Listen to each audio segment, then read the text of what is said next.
Welcome to HBCU Her Voice, a place where we celebrate the powerful voices and stories of remarkable women from historically Black colleges and universities. I'm your host, LaQuita Johnson, a proud HBCU graduate myself. I'm thrilled to bring you this platform dedicated to amplifying the voice of our community. We dive into inspiring stories of resilience, success, and the incredible impact these women are making in the world. From trailblazing entrepreneurs to innovative leaders, we bring you the stories that matter, showcasing how HBCU experiences shape paths and fuel passions. We'll explore challenges, victories, and wisdom. Whether you're an HBCU alum, a student, faculty member, supporter, or simply someone who believes in the power of diverse voices, we are so glad to have you. So listen up as we share insights, celebrate achievements, and uplift our community. Together, we can inspire the next generation of leaders and ensure our voices are heard loud and clear. A grand welcome to HBCU Her Voice. Whoop. And just like that, I'm back like I never left. I'm your fabulous host, LaQuita Johnson, streaming from the beautiful city of Houston, Texas. And where are we? The HBCU Her Voice podcast. I have another amazing woman. I don't skip on my guests. Check my track record. They all been fire. They all bring it. And guess what? Y'all know I'm here for it. So without any further waiting time, we jump into our normal drill. Our guest comes to the stage, tells us her name, where she's streaming from, which HBCU she's repping, and she seemed a little proud, y'all. And she's going to jump right into this story. Without any further waiting time, here's my very fabulous guest for today. Hi there, I'm Dr. LaQuita J. Look, I hail from the flatlands of Mississippi, and I represent the Hampton University, okay? Your home by the sea. That's what I'm representing. And a little about me. Will it be ready? Look, I wasn't sure you want to go into about me. Hi there, I am a pharmacist. I am Dr. LaQuita J. But my name is Dr. LaQuita Johnson. Most people call me Dr. LaQuita J. I am a pharmacist, a Naplex success strategist, and a speaker. And I help pharmacists shift their mindset, scratch out their plan, and study effectively for the Naplex exam. And I'll get more into my story and all these things. But let me see. Look, you ready to go into my story? What you want me to do? Now listen here, Dr. LaQuita J. We here for the story. We already know about T. She says she Dr. LaQuita J. She says she's helping people with exams. But, tell us a little bit more about that story, how you got there, because we want to know. We need so many that look like you in this space. So, girl, I'm ears soon be like this. So I'm ready.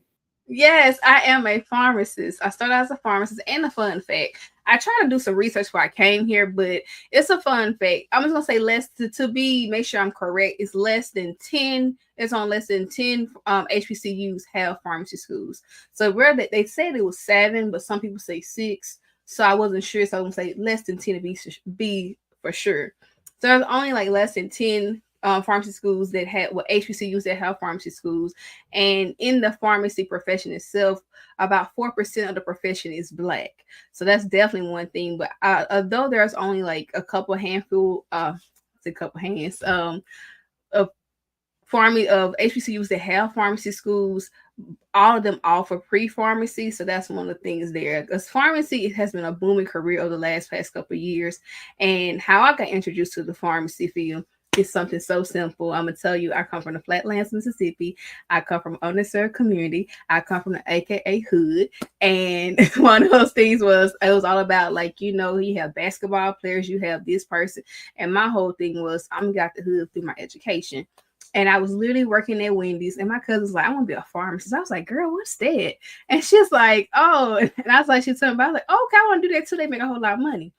So honestly, that's what got me interested in becoming a pharmacist.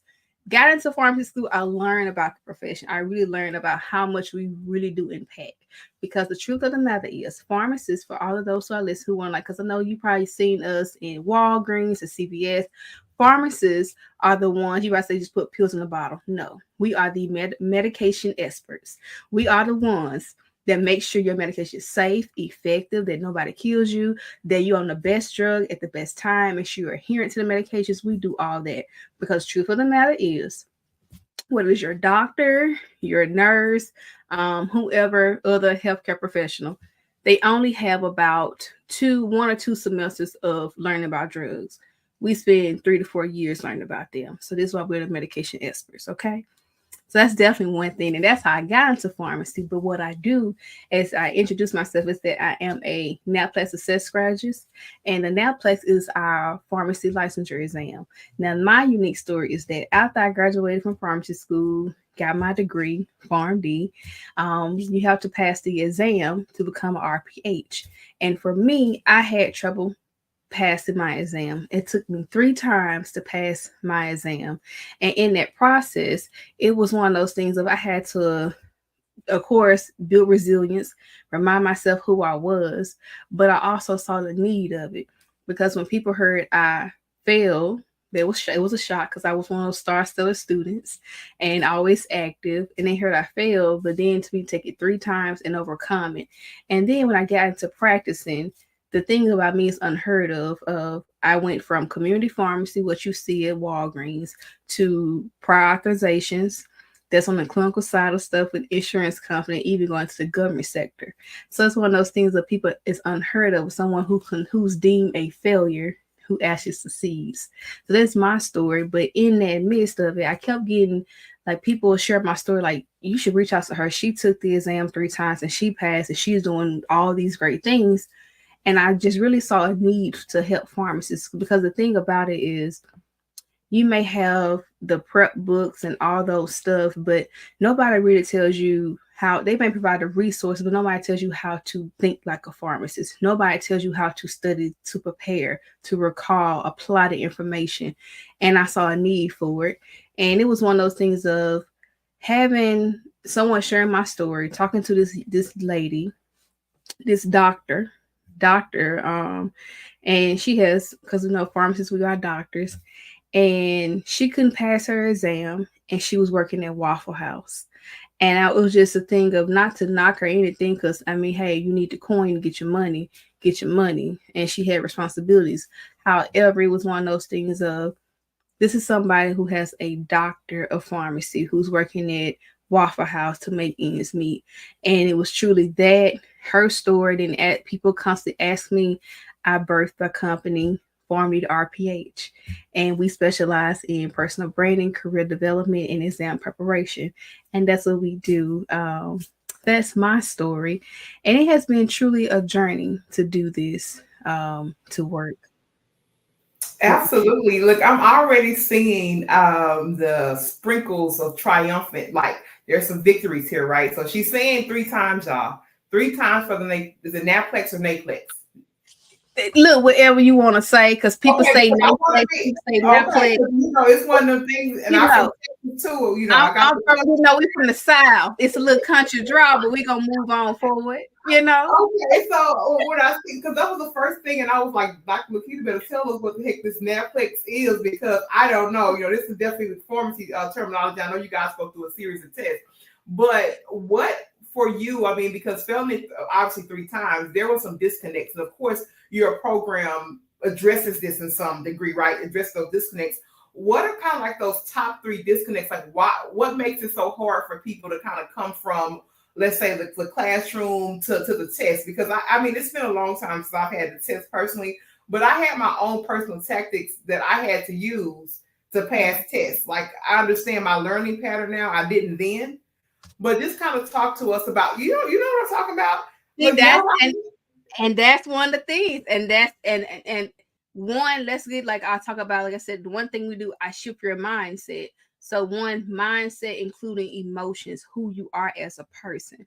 That mindset of you feeling overwhelmed. This is too much information. Those limited beliefs you're saying to yourself. We focus on that. It's mindset. Do you believe you can actually pass this exam? 2 is always as well your study techniques and strategies. For that, with your study techniques and strategies, do you know how you learn? Do you know your peak energy hours? Do you know let's say that this, do you know like your learning styles and your peak energy hours and how you're most productive? What are your bad habits? Can we change those? Then it's also 2 just strategy, simply strategy, because what makes it so hard to pass the exam is just think back to undergrad, where HBCU, You know it's a difference when you had a class where the final exam is just one test, like on certain a section of information versus a cumulative final. That was always stressful. So with the Naplex, it's a 3 to 4 year cumulative final. The Naplex is the exam it tests on all the things you learned in the last 3 to 4 years. And I say 3 to 4 years because pharmacy schools can be 3 or 4 years, depending on your program. So you're test on that knowledge in one exam, and that's pressure because you're overwhelmed with the information. That's one of the key things. And then you got this thick prep book, and it's like, oh my gosh, how am I gonna remember this? And you know how you can fake it till you making a class. Like, you know how we used to do, especially procrastinated, how you be like, this test is worth this percent of my grade, this test is worth that percent of my grade, this says this. Okay, so I need to make this to get an A or B out the class, right? Or look, see your way to the degree as well. Okay. So you know how to do that. And it's like one of those things of it's but by doing that, you had misinformation. You were creating gaps in your learning to where you don't feel confident in certain topics, and then it's exacerbated with the stress level because one, overwhelmed of information, two, lack of strategy and clarity to get to how I'm going to learn this information, and three is going to be, I forgot because I got the hiccups. But three is definitely gonna, I don't know what three gonna be at this moment because I forgot. But y'all saw where I was going with it, okay? I love it. I love it. And please let me say this before we go on this interview.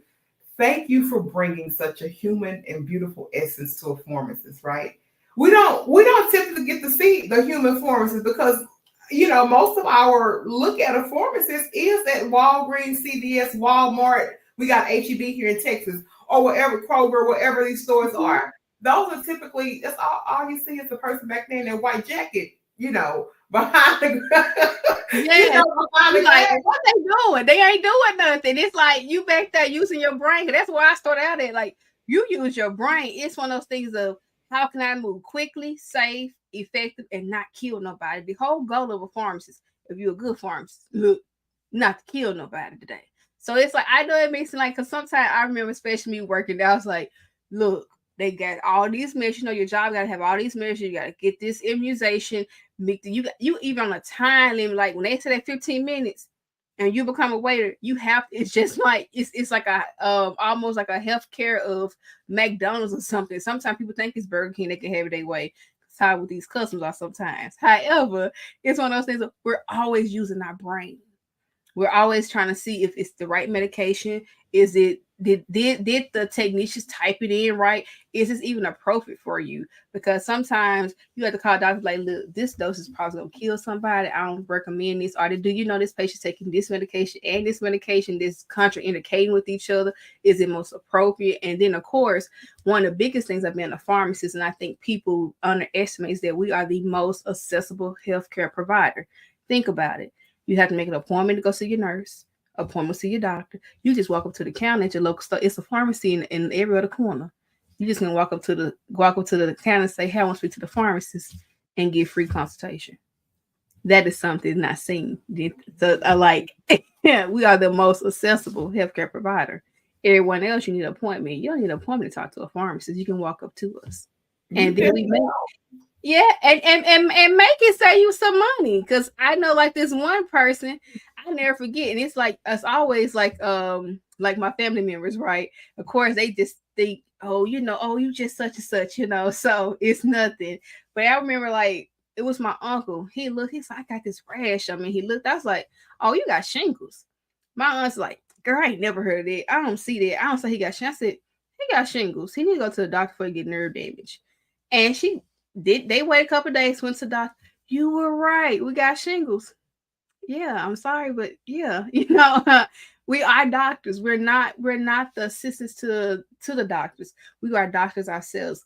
But the thing is changing the dynamics of what you see as a pharmacist, because pharmacists, in my opinion, and in certain areas in the United States, especially like certain companies like Veterans Affairs, the VA, they do really good job of using pharmacists' clinical knowledge that pharmacists run diabetic clinics, hypertension clinics, warfarin clinics. We're more on the clinical side where you don't necessarily have to go to your doctor to manage your diabetes. Pharmacists can do that because we can manage the drugs. We know the guidelines. We're specialized in that.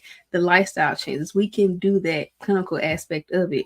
And pharmacists do so much more. It's so many different sectors that pharmacists use in. But I'm not gonna bore y'all with all the sectors, okay? But clinical, like I said, prioritization. You ever had a drug that your doctor just like the new drugs now, all the weight loss drugs, Wegovy, Ozempic, Mounjaro. Everybody, if you heard of this drug, you need a prior authorization. And guess what? I was the one approving those prior authorizations because the pharmacists in some companies, the pharmacists approve the prior authorization. So it's one of those things of never known. Most people don't even know they are. It's a sector of people think that their insurance set their formulary. It's the insurance does not set. Some insurances may, but majority of the time it's called the pharmacy benefit managers, PBM. That's a whole nother other sector of branching off into a pharmacy we can dive into where they set the drug formularies for the drugs. So it's like all different things about why you need the pharmacist. This is absolutely amazing. I mean, I've never looked at, pharmacists, the role in so many different layers, right? As I tell people about this podcast, like I've been on like a pre-AP, I'm in an under students learning course because I get to go straight to the information. And I need to connect you to, there's another doctor, I interviewed her some time back, maybe a few weeks ago, and we talked about community forums, right? And different things that we're going to try to continue to do post these recordings and things of that nature. So to have the level of a pharmacist kind of coming in is absolutely amazing. So I can't wait to tell her really about you and really some of those connections that I see just for community education, because we got into a whole wealth of thing about insurance and doctors, and we almost like blew the interview, girl, because we got so deep into it. But I definitely would have to be in contact with you because I see some synergies there just for education, particularly for our community. Now, let me go here, Dr. LaQuita, because it was something when I researched your information here quickly that you talked about, and I want you to walk it out. And I know this can be a heavy place for you, but you talk about this place of dealing with grief. Dealing with grief as it relates to kind of still having to push along and get your goals done. It's a heavy thing, right? And it's a tough thing when you have to, be in a place of mourning and then also have to be in a place of action. We don't talk about this, so Dr. LaQuita, like on the real. Come on now. We don't talk about the real good like we should. We don't. I know that was heavy for you. And I know that there's still probably places of healing along the journey. There, it's a different turn, kind of like at every season, right? Just different things trigger things. I want you to tell us about your experience with that, and really, where are you pulling kind of that inspiration and drive to give us this beautiful, beautiful version that we see of Dr. LaQuita? Let's look. Let's go back into it. 2020. Let's start with how we on this path, we got this dream, and the big goal for me, get the degree, become the pharmacist. Did not even factor in that I was gonna fail my exam. Okay, failed the exam, took the exam 3 times, my board exams, became a registered pharmacist, took about 6 months, found a job, and moved. It's like, okay, with it. And it was like around the time, what's the guy, Lil Duval, living my best life. Baby, I was living my best life. I wasn't going back and forth with nobody. So, like, on this high. But then I was like, it's always like this shiny object where this is the thing, like this is the apple, and this is the thing I want, and it's going to do X, Y, D. It's going to do this, it's going to do that. I'm going to be so much happy. Okay. Became a pharmacist. Like I said, I want to get out the hood, be provided, got the pharmacist. Okay, passed the exam. Okay, I got this job now. Still making good money, don't get me wrong. But I don't got time for this. I didn't go to pharmacy school to be this high paid technician. Okay, level up. Go to be a clinical pharmacist. Oh, level up. Let's go be the government. Just as you can see, it's like always on the hamster wheel. And got the dream job, went into the government sector, COVID hit. Started had a I even had a podcast at the time, just on the high. Life. And I had just decided like, okay, I just finished my degree, getting my master's in public health. I just moved now. I'm in the government sector of being a public health pharmacist, which is so exciting. Like this is like, oh, next level. And life, lost a job. Could have stayed in Atlanta, but I was like, you know what? Let me move back to Mississippi because anything I can do is I know I don't have to worry about rent. I have a place to stay. My mom will always go help me back. So let me move back home. Go back home. Um, Being at home. I'm gonna y'all see the timeline 2020. Got the perfect job. Got my perfect job, my go-to job, February. Got it on my mama's birthday in February, Valentine's Day. Got the job offer. 2 weeks later, moved to Georgia. Got the job, still paying for. I was living in Wisconsin at the time, living for Wisconsin. So doing that, then get to Georgia February, lose the job in April. Then that's COVID. We met the pandemic. Everything shuts down. Decide to now. I'm like, oh, I got this. I got this new place. Got the job. I mean, no job. Just it's too much, and I want to start my business. Okay, in this program to start the business, decide to move to Mississippi July. No, the dream job didn't work out. I'm still now replacing the new shiny objects. We've got to launch this program because we was already in this business. So we got to launch this business. It's about to go. Okay. November 1st.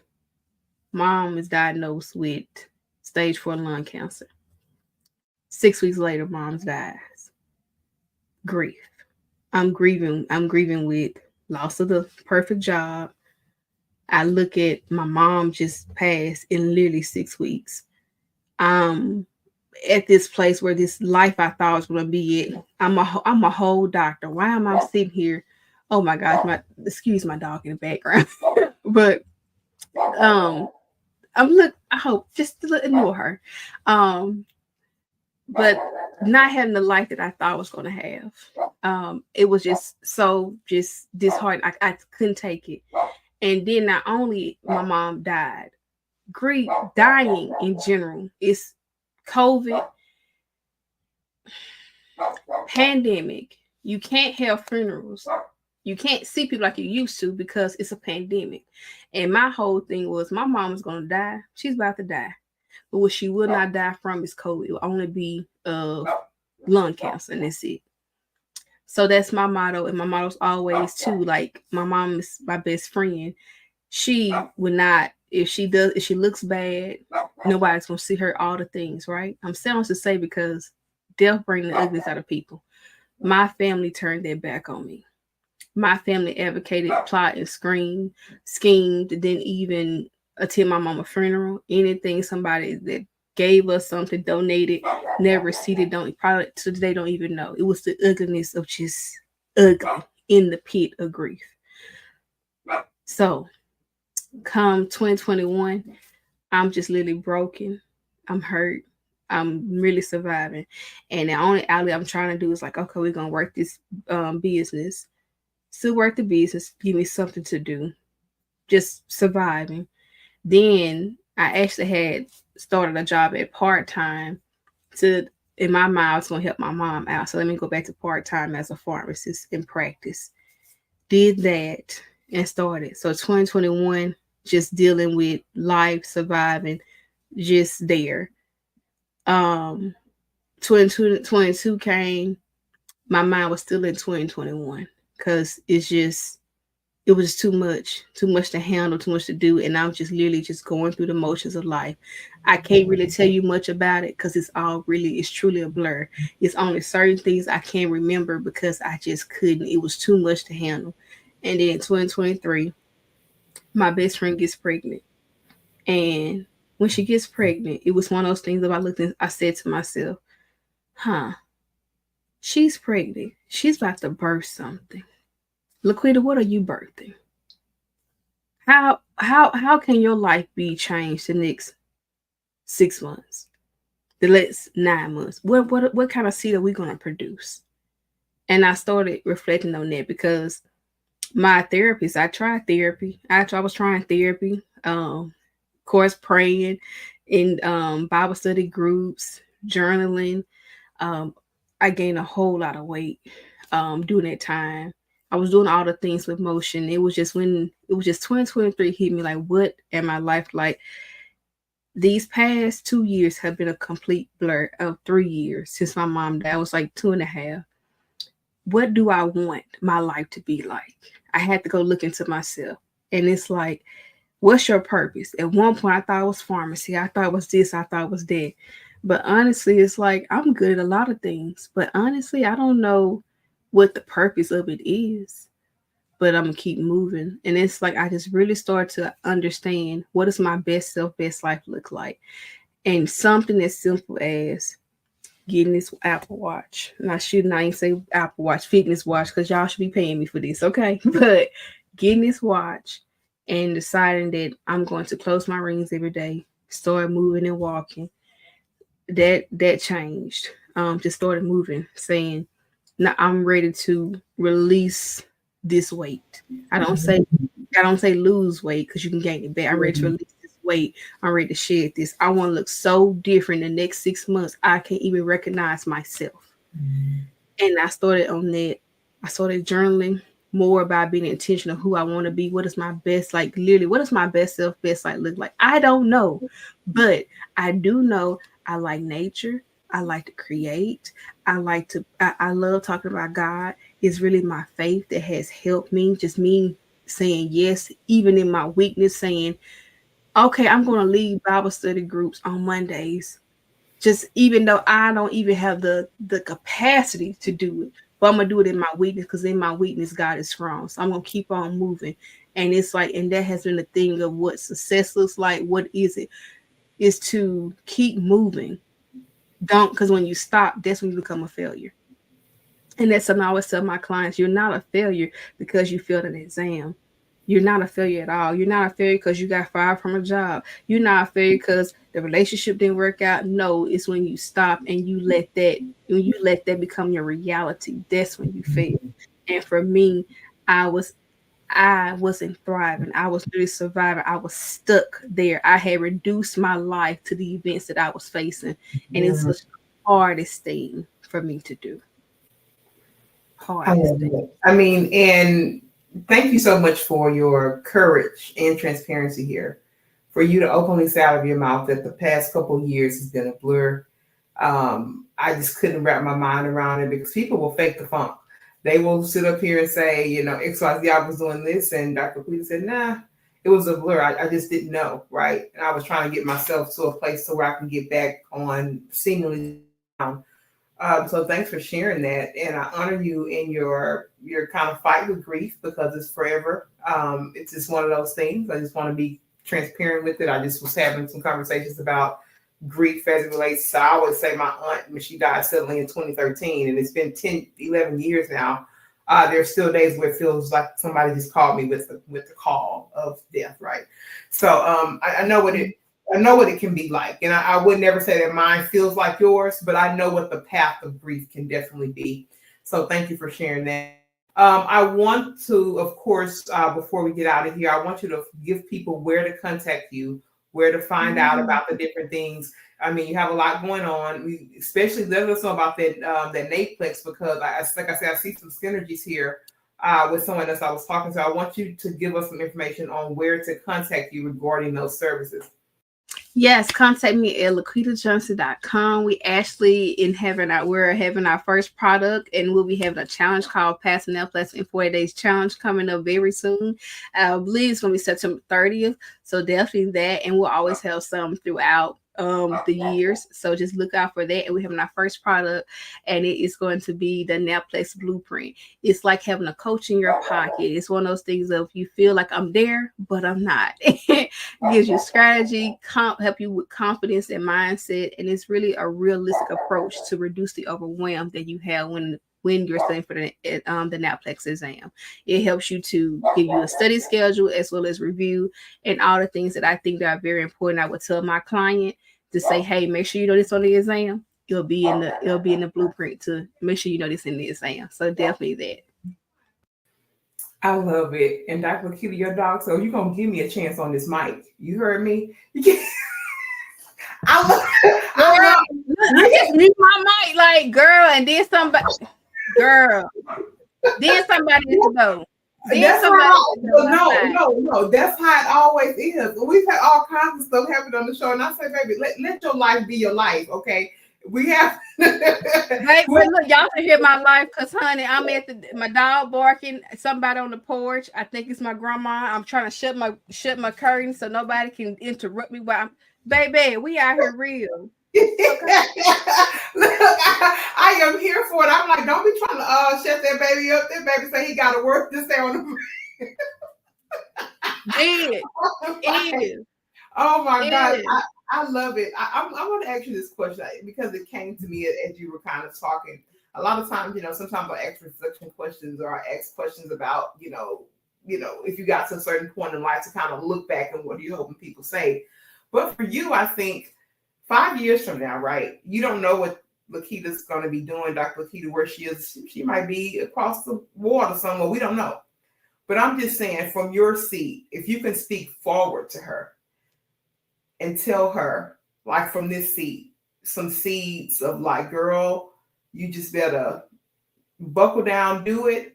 Because I find myself, I was like, Sinead, and I mean, you've been moving pretty quickly here. In 5 years, if God says the same, you've been a different headset. We know how you roll. You've been a different headset. You've been a different vibe because you're in evolution mode, right? Life is evolution. So I often tell myself a message to her from 5 years from now, because I'll be cheering for her for sure. But if you could think about that version just from now, I know you can't see her, but I want you to give her something to cheer her up for that ride. It's gonna be look. Give me about 2 more seconds, because I'm telling you, it's stuff going on over here. But look, okay, hold on. Give me like 2 seconds. Hold on, just hold on. Bear with me 2 seconds. I might get a little bit noise. Just give me 2 seconds. Go ahead. This is our very first show, intermission, and we're gonna let Dr. LaQuita have it.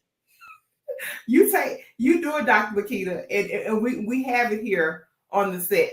So I just want to say, just hearing Dr. LaQuita's story, right? I'm always so encouraged, and I tell all of my guests that when I go off screen and you get to see just the clients, you don't see me back here in what I call my green room. I'll be over here just hallelujah and cheering on and falling out and then partially crying. It's just a bunch of different things because when we created this platform, we wanted to make sure that we seen beyond the titles, right? That we seen beyond Dr. LaQuita Johnson, the pharmacist, that we actually captured the essence of her. And I wanted to make sure that we allowed her that, because lots of times when you see these people, like so we've had all types of people that carry very, what I would say, heavy titles, and people, sometimes put them on pedestals and do all these different things. What's been so beautiful about this platform is I just got to meet really, really good and courageous women. And that's what I leave from with this place. Like, yeah, I'm like, it's so dope that I've been able to talk to doctors and chemists and actors and all the beauty pageant queens and all these different people in such a short amount of time. But when I leave the conversation, we really just leave as two connected women. So, Dr. Keita, I have to honor you for allowing me to do that and connect with you in a way that's been so very beautiful. If you were leaving, right, I always tell my guests, this is the part of the show where I give them an opportunity to give us some final parting words, something that really captures the essence of Dr. LaQuita. I want her to do that. And I also, too, want her to tie in that message of the prior question that I asked about giving her, we're not talking about super future self, because when she looks back, she's going to see this message. And you're going to want to see at that time that you did what you said that you were going to do. So I'm just giving you the opportunity to do that and also give us some final parting words. Okay. Look, I'm ready. And I'm going to say this. Thank you for the intermission. But I do want to say LaQuita will be a creative. I'm always impacting, no matter what, always impacting the world around me, whether that be my community with a community garden for public health, teaching you that to prevent these disease states, whether it's me just simply doing arts and crafts, what is that creating a space where we can just simply be. As you said, not in decreasing the titles. Can we just be human, be ourselves, impacting the world, truly impacting the world around me in faith, career, business, just being a help to people. And 5 years from now, look, I want to say, look at me. I want to be, like, I want to be married, honey. I want to be married with kids, and that's definitely one. Um, but I also like, let me just be honest. I want to be, yes, I want to be married with kids. Um, and I just want to make money while I sleep. I want to make the most easiest money while I sleep. I want to have the freedom of time to do what I want to, nurture my children how I want to, because one of the biggest blessings, and I would say this, and it's sometimes it's hard, and this is my part where sometimes it's hard to see God's work, God's hand when you're in it. But when you look back, it all makes sense. It was a video, like just like when Kirk Franklin saying about how you make a cake. You need the eggs, you need the butter, you need the oil, you need the flour. All things separately are nasty. They're not good. But when you put it all together, it makes something. It really is something pleasant. But it's like one of those things of me losing my dream job, me moving back home was the biggest blessing. Me deciding to launch Farm You to RPH was the biggest blessing, because one, I was able to spend the last 6 months of my mom's life with her. That's time I could never get back, because the past 4 years I was out being a career woman. So I had time to spend time with my mom, and I don't have many regrets of being like the shoulda, woulda, coulda. I wish I did this and did that. I don't have many regrets on that, because I gave it to her. And in that moment, it was so hard. But when November 1st, 2020, and she called and say, "Baby, I got lung cancer."